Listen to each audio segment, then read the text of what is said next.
PM news network और मैं हूं आपके साथ प्रगति ठाकुर। जिस याचिका को पूर्व सीजेआई चंद्रचूड़ ने भड़कते हुए खारिज कर दिया था, उसी याचिका पर अब सीजेआई संजीव खन्ना ने सख्त एक्शन लिया है। आपको बता दें कि भारत के इतिहास में ऐसा पहली बार होगा जब सुप्रीम कोर्ट की निगरानी में वोटिंग होंगे। एक तरफ सुप्रीम कोर्ट ने आदेश दिया है, दूसरी तरफ चुनाव आयोग भाग खड़ा हुआ है। तो क्या सीजेआई संजीव खन्ना के नोटिस का जवाब ना देकर चुनाव आयोग ने अपने ही पैरों पर कुल्हाड़ी मार ली है? क्या है पूरा मामला, आपको बताएंगे। सुप्रीम कोर्ट ने क्या सख्त निर्देश दिए हैं, उस पर भी आएंगे और इस पूरे मामले पर चर्चा भी करेंगे। चर्चा करने के लिए हमारे साथ प्रियंका जी मौजूद हैं, उनसे बातचीत करते हैं। तो प्रियंका जी, जिस याचिका को पूर्व सीजेआई चंद्रचूड़ ने भड़कते हुए खारिज कर दिया था, उसी पर अब सीजेआई संजीव खन्ना ने एक्शन लिया है। तो अब यहाँ पर सवाल ये खड़ा होता है कि मुख्य चुनाव आयुक्त ने सीजेआई संजीव खन्ना के नोटिस का जवाब ना देकर क्या अपने पैर पर कुल्हाड़ी मार ली है? क्या है ये पूरा मामला और इस पर अपडेट क्या निकलकर सामने? बड़ी अपडेट निकलकर सामने आ रही है प्रगति। एक तरफ संजीव खन्ना है, नोटिस पर नोटिस जारी कर रहे हैं, वहीं दूसरी तरफ मोदी सरकार है या फिर कि चुनाव आयोग है, दोनों के दोनों जवाब देने के लिए तैयार नहीं है। अब इसी पर सीजेआई संजीव खन्ना ने तत्काल प्रभाव से बड़ा एक्शन लिया है। आपको बता दें, सीजेआई संजीव खन्ना उस याचिका पर सुनवाई करने के लिए तैयार हो गए हैं जिस याचिका को चंद्रचूड़ ने भड़कते हुए कैंसिल कर दिया था, खारिज कर दिया था और यहाँ तक कह दिया था कि ये किस तरह की याचिका लेकर आए हो, इस तरह की याचिका अगर तुम दोबारा लेकर आए तो तुम पर जुर्माना लगा देंगे। ये याचिका है हरियाणा विधानसभा चुनावों से जुड़ी हुई। इस याचिका को कांग्रेस ने लगाया था सुप्रीम कोर्ट में और तत्काल प्रभाव से सुनवाई की मांग की, लेकिन चंद्रचूड़ ने सुनवाई नहीं की तो नहीं की। तब सुनवाई नहीं हुई थी और अब सुनवाई होने जा रही है। बड़ी खबर निकलकर सामने आ रही है, सुप्रीम कोर्ट तैयार हो गया है और इस याचिका पर सुनवाई करने के लिए कोई और बेंच नहीं बल्कि सीजेआई संजीव खन्ना की बेंच को गठित किया गया है। सीजेआई संजीव खन्ना 11 फरवरी को इसी मामले पर सुनवाई करने वाले हैं और खबर ये निकलकर सामने आ रही है कि मुख्य चुनाव आयुक्त राजीव कुमार अपने ही बनाए जाल में बुरी तरीके से फंस गए हैं। यहाँ पर मैं आपको बता दूं कि सीजेआई संजीव खन्ना की तरफ से पहले ही राजीव कुमार को नोटिस जारी किया गया था और नोटिस जारी करते हुए जवाब तलब किया गया था कि आप आखिर ये बताइए कि आखिर कैसे पोलिंग बूथों पे जो मतदाताओं की संख्या है उसको बढ़ा दिया गया है। दिसंबर के महीने में सुनवाई हुई थी, 3 हफ्तों में जवाब मांगा गया था, लेकिन अभी तक चुनाव आयोग की तरफ से किसी तरह का कोई जवाब नहीं दिया गया है। और तो और मैं आपको बता दूं कि गजब तो ये हो गया है कि मोदी सरकार ने हरियाणा विधानसभा चुनावों को लेकर रातों रात नियम भी बदल दिया है। आप अच्छे से जानती हैं कि हरियाणा हाईकोर्ट की तरफ से आदेश पारित किया गया था कि जितनी भी हरियाणा की 90 विधानसभा सीटें हैं उसके सीसीटीवी फुटेज और फॉर्म 17C को तत्काल प्रभाव से प्रोवाइड कराया जाए, लेकिन इस पर नियम को बदल दिया गया। अब इस नियम बदलने को लेकर भी सुप्रीम कोर्ट में याचिका लगाई गई है और इस याचिका पर भी सीजेआई संजीव खन्ना सुनवाई करने वाले हैं। जयराम रमेश जो कि कांग्रेस के वरिष्ठ नेता हैं, उन्होंने याचिका लगाई है और याचिका लगाते हुए साफ कह दिया है कि पारदर्शिता को खत्म किया जा रहा है, रातों रात नियमों को बदला जा रहा है, इस पर सख्त एक्शन होना चाहिए। तो आप देख सकती हैं कि एक तरफ सीजेआई संजीव खन्ना हरियाणा विधानसभा चुनावों की याचिका पर सुनवाई करने वाले हैं, दूसरी तरफ सीजेआई संजीव खन्ना उस याचिका पर भी सुनवाई करने वाले हैं जिसमें मोदी सरकार ने रातों रात नियम को बदल दिया है। प्रगति बिल्कुल, और जिस तरह से आपने नियम बदलने की बात कही है प्रियंका जी, यहाँ पर एक और चीज है कि नियम तो सुप्रीम कोर्ट ने भी बदले हैं, क्योंकि सुप्रीम कोर्ट में ऐसा कभी हुआ नहीं कि सुप्रीम कोर्ट की निगरानी में वोटिंग होगी और वीडियोग्राफी तक होगी। तो ये जो नियम बदला है सुप्रीम कोर्ट ने और जो एक्शन है उस पर अब क्या लगता है आपको कि ये एक्शन मोदी सरकार पर कितना भारी पड़ सकता है? बहुत शानदार सवाल है प्रगति, बहुत भारी पड़ सकता है। आपको बता दें, चंडीगढ़ मेयर पद चुनाव को लेकर पहले ही इंडिया गठबंधन ने सुप्रीम कोर्ट में याचिका लगा दी है और याचिका लगाते हुए तत्काल एक्शन की मांग की है। इंडिया गठबंधन की तरफ से कहा गया है कि जिस तरीके से चंडीगढ़ मेयर पद चुनाव में पिछली बार खेला हुआ था, इस बार भी भारतीय जनता पार्टी बड़े खेला की तैयारी में है, इसीलिए सुप्रीम कोर्ट को तत्काल एक्शन लेना चाहिए। और गजब तो इस बात को लेकर हो गया है कि सुप्रीम कोर्ट ने वोटिंग से पहले ही एक्शन भी ले लिया है।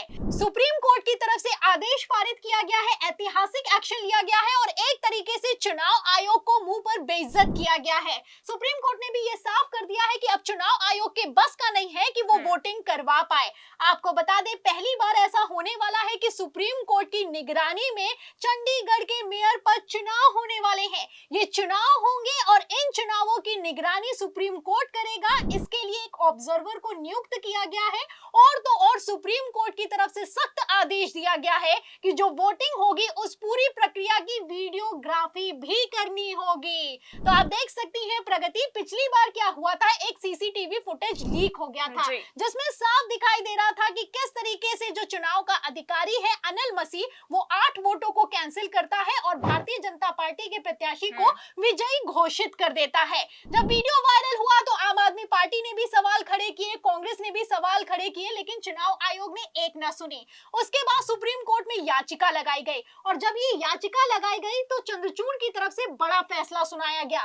तब भी सुप्रीम कोर्ट में ऐसा पहली बार हुआ कि बैलेट पेपर को मंगाया गया और वहां पर वोटों की गिनती हुई। चंद्रचूड़ के ठीक सामने एक एक वोट गिना गया और जिन वोटों को अनिल मसीह की तरफ से कैंसिल कर दिया गया था उनको भी मान्य करार दिया गया और इंडिया गठबंधन के प्रत्याशी को विजयी घोषित कर दिया गया। तो सुप्रीम कोर्ट में पिछले साल जनवरी के महीने में ये फैसला निकलकर सामने आया था। सुप्रीम कोर्ट की तरफ से बड़ा एक्शन लिया गया था, पूरे नतीजों को पलट दिया गया था। अब वैसा ही कुछ एक बार फिर से होता हुआ नजर आ रहा है।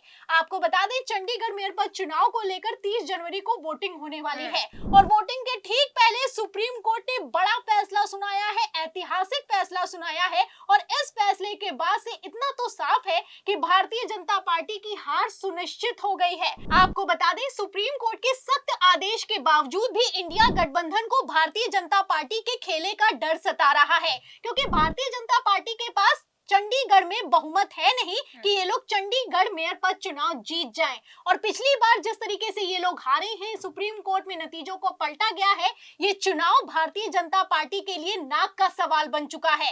ऐसे में बीजेपी कुछ भी कर सकती है, इसीलिए कांग्रेस ने अपने पार्षद और आम आदमी पार्टी ने अपने पार्षदों को होटल में रखा है और फोन की निगरानी की जा रही है। अगर चंडीगढ़ की बात की जाए तो यहाँ पर चुनाव होने जा रहा है। चुनाव में जो सीट है उसमें चंडीगढ़ की डिप्टी मेयर सीट पर चुनाव होगा, सीनियर डिप्टी मेयर पर चुनाव होगा और ये चुनाव 30 जनवरी को होने वाला है। इसमें बहुमत का आंकड़ा होता है 19 और भारतीय जनता पार्टी के पास महज 15 पार्षद हैं। आम आदमी पार्टी के पास 13 हैं और कांग्रेस के पास 6 पार्षद हैं। ऐसे में आप देख सकती हैं कि इंडिया गठबंधन के पास आसानी से बहुमत का आंकड़ा बन रहा है।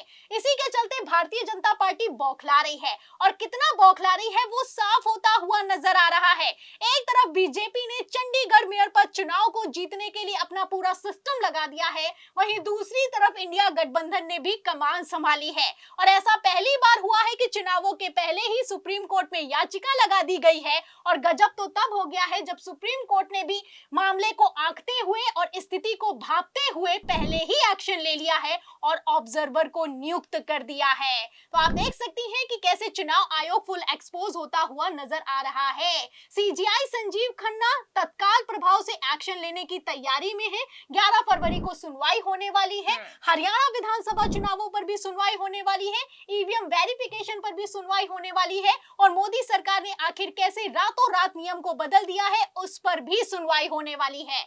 अब इस सुनवाई के दौरान भारतीय जनता पार्टी का क्या होगा और मुख्य चुनाव आयुक्त राजीव कुमार का क्या होगा, ये देखना अपने आप में बेहद दिलचस्प होगा। प्रगति। बिल्कुल प्रियंका जी, कह सकते हैं कि CGI Sanjeev Khanna full action mode में नजर आ रहे हैं और वो जिस तरह से एक्शन दिखा रहे हैं उस तरह से मुख्य चुनाव आयुक्त फंसते भी चले जा रहे हैं और साथ ही साथ मोदी सरकार भी फंसते चली जा रही है, क्योंकि जल्द ही काफी सारे मामलों पर सुनवाई होने वाली है सुप्रीम कोर्ट में। तो सारा कच्चा चिट्ठा सामने खुलकर आने वाला है और जो भी खेला हुआ है उसका भी पर्दाफाश होने वाला है और आपने पूरी जानकारी भी दी है, तो आपका बहुत बहुत शुक्रिया हमारे साथ जुड़ने के लिए। तो सीजीआई संजीव खन्ना ने जिस तरह से कमान संभाली है और आप देख सकते हैं कि चुनाव आयोग भाग खड़ा हुआ है, तो ऐसे में क्या लगता है कि मोदी सरकार अब बुरी तरह से फंस चुकी है और साथ ही साथ सीजीआई संजीव खन्ना के एक्शन से आपको क्या लगता है कि पूरी चुनावी प्रक्रिया अब पलट जाएगी? अपनी राय कमेंट करके जरूर बताएं। हमारी बातचीत कैसी लगी लाइक और शेयर जरूर करें। चैनल पर नए हैं तो सब्सक्राइब करना भी ना भूलें। देखते रहिए 4 PM न्यूज नेटवर्क। नमस्कार।